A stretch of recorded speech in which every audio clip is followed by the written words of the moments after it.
dear friends, it is good to be in this place together. From the many places we have come this day, in humility may we meet God. Would you pray with me? Holy and loving, ever-present Spirit, take our lips and speak with them. Take our minds and think with them. Take our hands and work with them. And take our hearts and set them on fire for love and for justice. In Christ's name, amen. Amen. A warning and a reminder. A warning, this sermon might be a little political. I'm well aware that we have differences of opinion and different politic. And I honor that. I deeply honor that freedom of conscience and expression. And that's the warning. The reminder is that Jesus died at the hands of political forces. The gospel emerged out of a political reality in a landscape.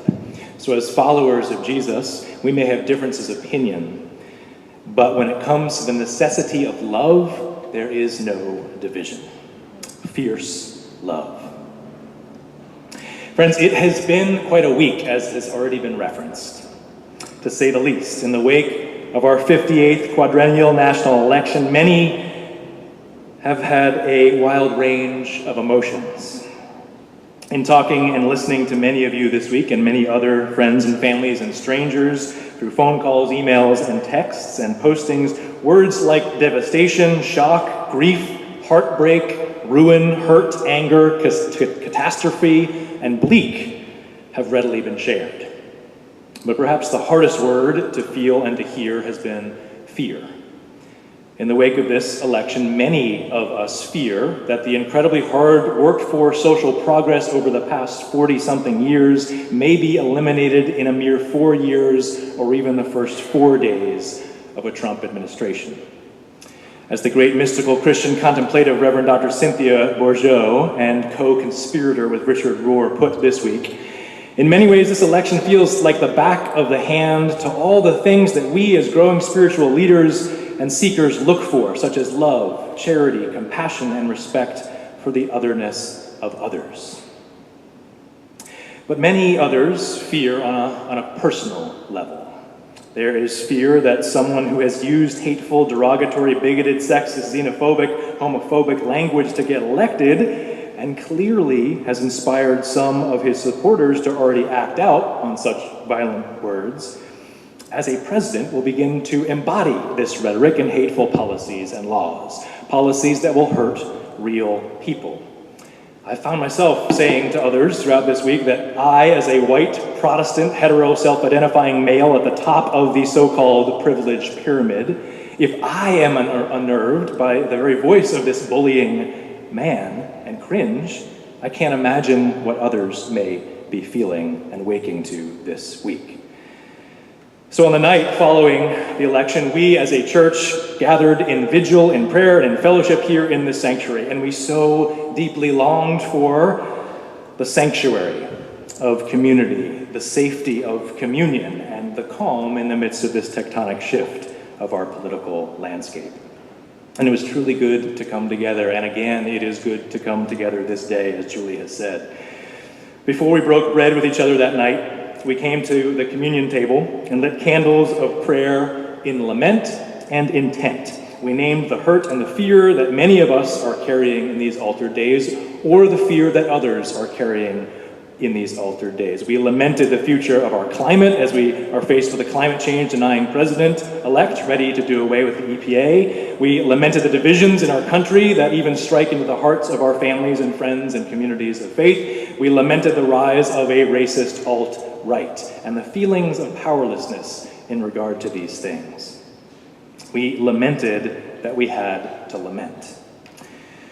And so it's striking for us this morning to hear Jesus use some similar terms like heartbreak, hurt, devastation, and bleak. Devastation. Not one stone will be left upon the other. All will be thrown down. Hurt, wars and insurrection. Nation will rise against nation, kingdom against kingdom, earthquakes, famines, plagues, and bleak. There will be arrests and persecution. The links between these apocalyptic words of Jesus from Luke and what some are calling the Trump-apocalyptic reality of our life right now are stunning. Remember, I did not choose the text before us. The lectionary cycle every 3 years gave us today's scriptures. Very stunning. It does feel as if stones are coming down around us for some of us. This chapter 21 of Luke locates Jesus in Jerusalem, teaching in the temple, an intentional act that draws him into the confrontation of the powers of his day. And just 2 chapters before this passage that we read this morning, we see Jesus poised over a bluff, looking over that beloved Jerusalem and weeping. He weeps over his own people's lack of vision, their lack of creativity to see the truth of incarnation, their inability to see the truth of God's love bursting into their very midst. Jesus carries that emotion then into the temple in today's reading. That temple where Jesus walks is, of course, an incredibly ornate architectural wonder. Remember, this was the second temple that was part of King Herod's colossal and historically acclaimed rebuilding project that reverberated across Judea. Starting in 19 BCE, Herod's efforts more than doubled the original size of the temple, and ongoing renovations and additions went beyond his death and continued on during Jesus' fated entry into Jerusalem. So we may see and imagine some scaffolding up at this time. And we can imagine the utter splendor of hand-quarried and perfectly cut stones, some weighing up to 100 tons, piled some 9 stories high, decorated with rare gemstones, laced with precious gold. A powerful and beautiful sign of wealth and power. A sign not only of religious identity, but of political identity. Impressive power filled with unimaginably strong symbolism. And Jesus enters that place and says it's all about to topple down. An unimaginable reality for those listening. And of course, we recall that this gospel account of Luke was written some 20 years after the unimaginable destruction actually took place. For in 70 CE, the Imperial Roman Empire razed the second temple to the ground. So the Lucan community, first hearing these texts, would not have heard them as future end times speak, but as recent historical truth about a monumental destruction in the past. They would have heard it speaking to their current reality. For as an emergent Christian community still centered in Jerusalem, they had lived through some really intense times. They had witnessed something unimaginable, the very toppling of the center of their religious, political, and social identity. And this dismantling, which had taken years to build up. And yet, they had somehow survived. They had emerged in a new form as Christ's followers, and this text from Luke comes to them as it does to us, not as apocalyptic warning, but as comforting hope. For in the face of unthinkable, unpredicted shaking and destabilization, the voice of Jesus rings out, "When you hear of wars and insurrections, do not be terrified. When your political system seems rigged and uplifts a TV reality star billionaire who expresses little concern for the poor, do not be terrified. When your country seems divided and either side can't seem to understand each other, do not be afraid. When things seem to be falling apart, do not fear." We have heard that line before, that imperative which lies at the heart of the gospel, that same angelic refrain that comes to the pregnant Mary and bewildered shepherds that we will once again hear about in just 2 weeks as we enter Advent. Do not be afraid. Our faith reminds us over and over again that when things seem the most unstable and uncertain, it is God, our refuge and strength, a very present help in trouble, to which we must go. Do not fear though the earth should change. We've said it before, it is a gift to be part of a loving community of faith in times such as these when temples topple.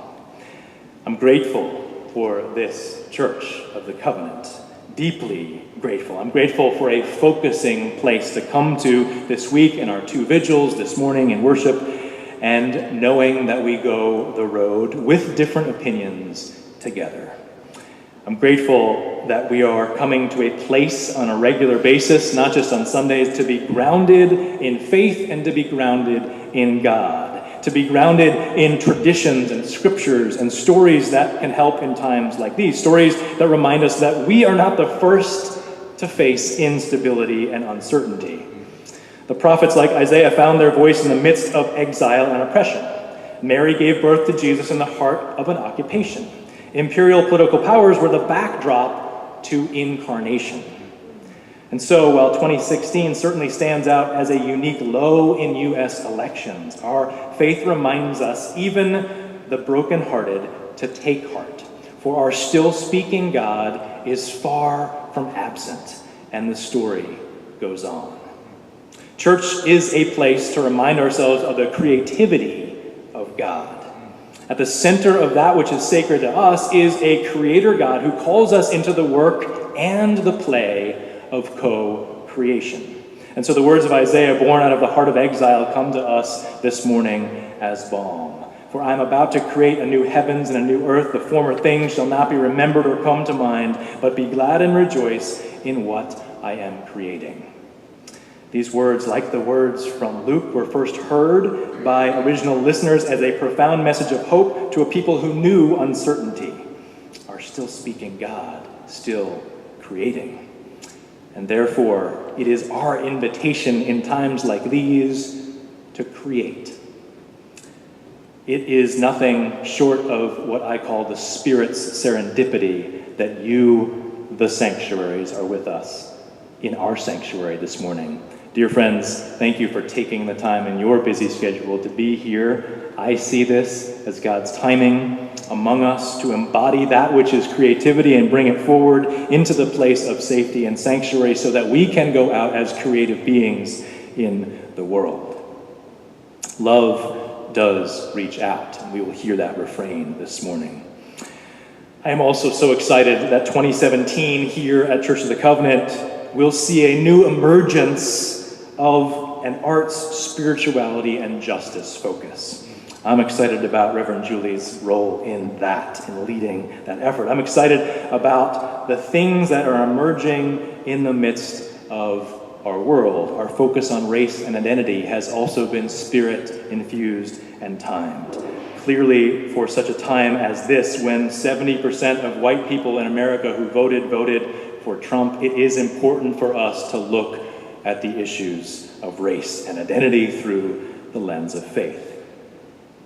At the end of today's passage in Luke, Jesus reminds us not to be terrified because not a hair on your head will perish. By your endurance, you will gain your souls. Through a creative process and pressing on in the face of adversity, we will gain our souls, our true, divine, and eternal identities.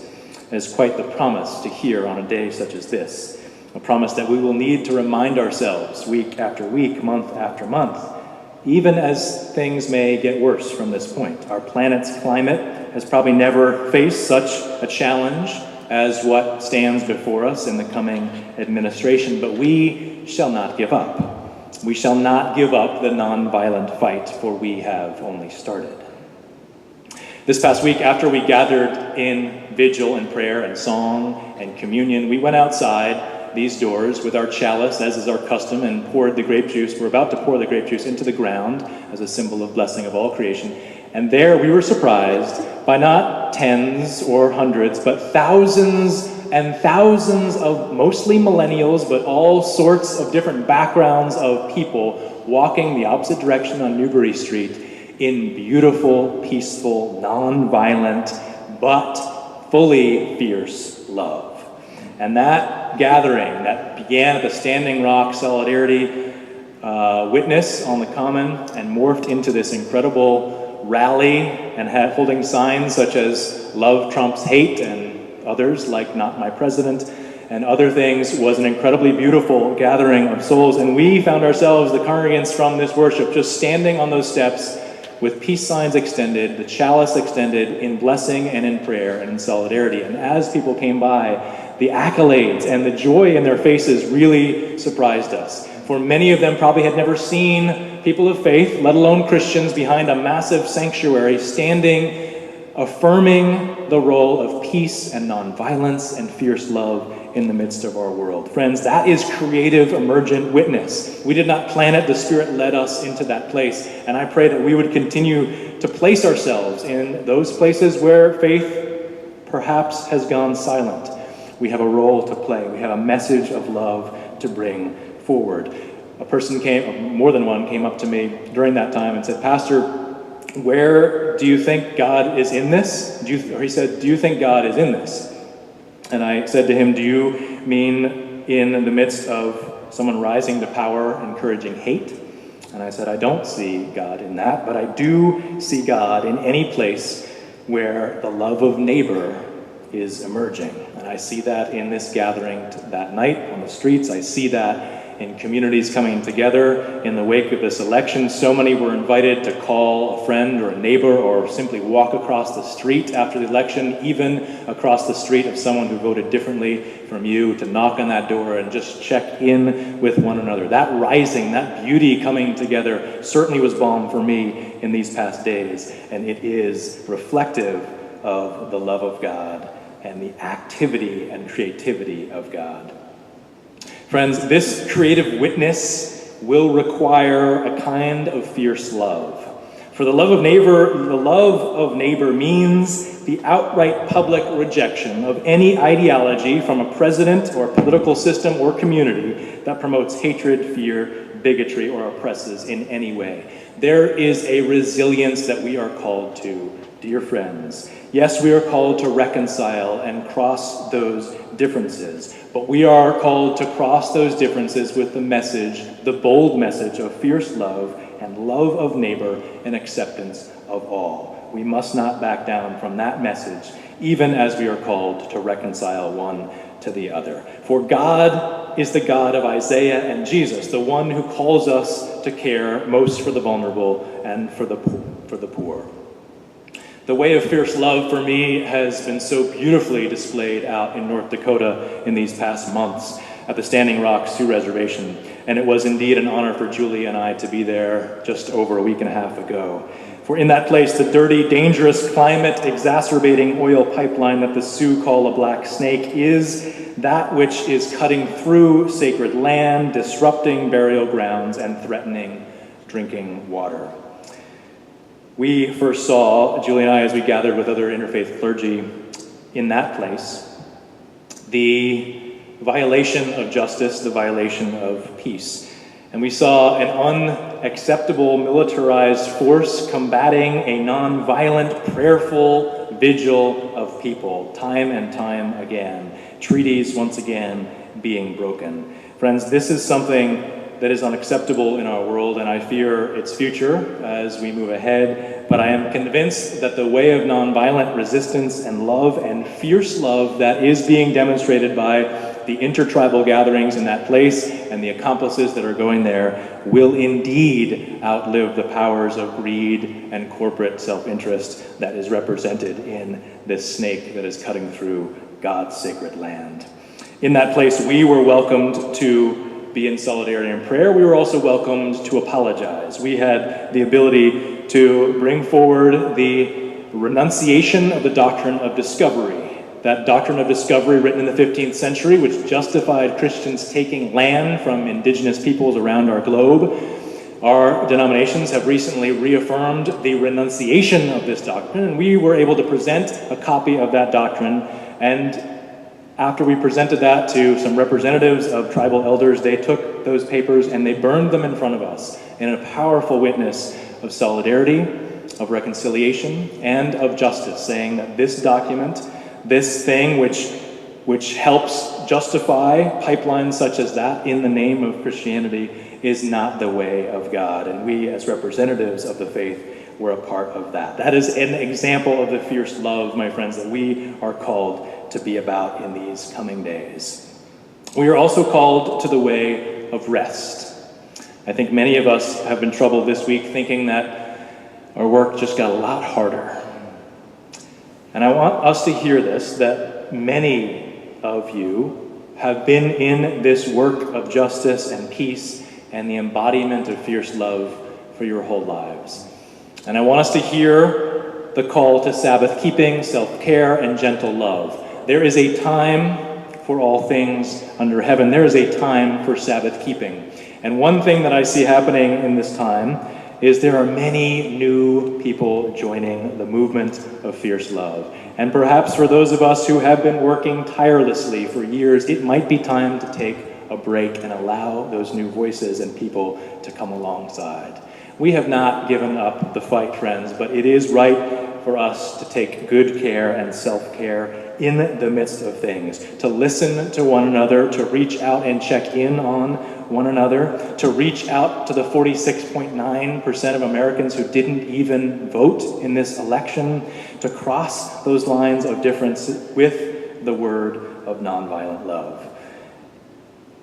I have been struck by poetry in these past few days. I think many of us have. A lot of postings have gone on of various poets around that have comforted and spoken that word of creative love that my own feelings have been unable to put a finger on.